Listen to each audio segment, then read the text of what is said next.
Hey everybody, I just want to show you a couple of garden elements today. The first thing, so this is getting into the part of the season where we got most of the plants in the ground. Now it's about managing for pests and weeds. And definitely we're getting a run for our money in both cases.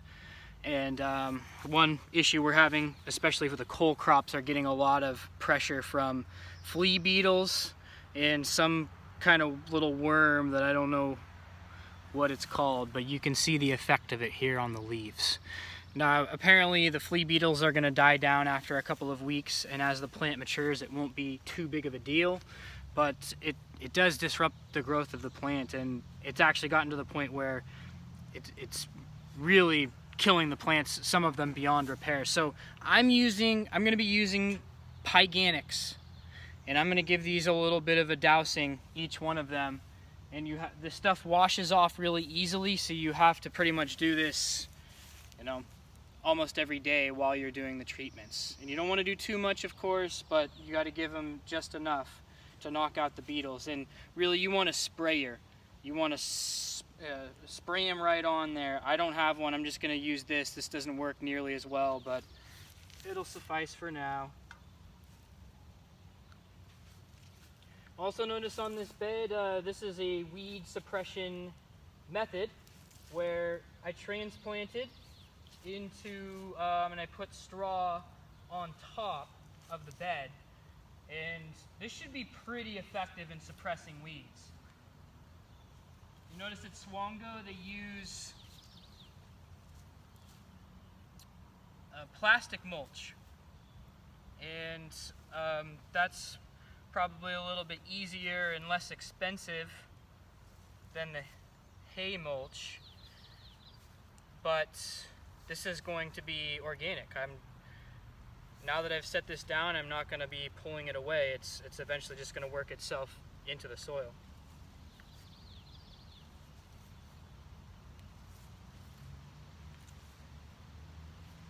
Okay, another thing I wanted to show you is with the peas are growing really well, but there is some pressure from the snails, and I actually think it's because my spacing was a little too tight.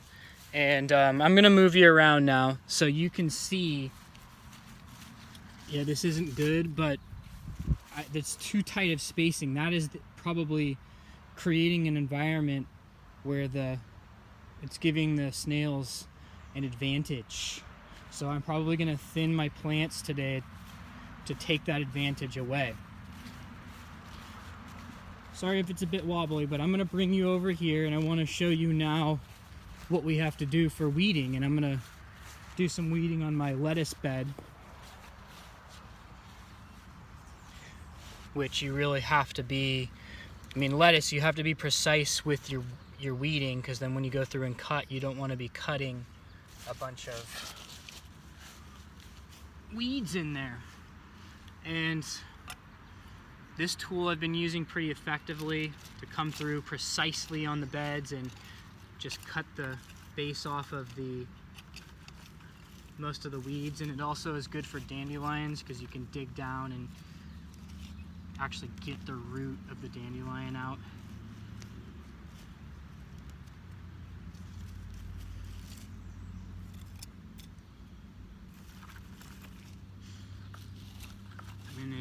You can see, this is very time consuming. I've got a lot of beds to do this on. And lettuce, I can't use hay mulch or anything like that, really. Only for transplants will that work. Peas are really cool because they grow so fast and so early that I don't really have to weed them. There's some weeding at first,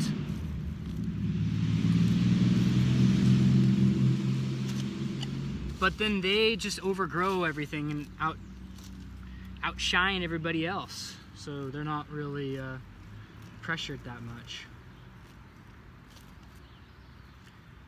But the biggest issue is the onions. And really, the only way to do onions without a plastic mulch is you have to grow them like big in trays or in a pot and then transplant them. You got to transplant so they're big enough to set into the hay mulch. But otherwise, hay mulches work really effectively. It's just that, yeah, they're a little bit of expensive if you have a pretty big garden.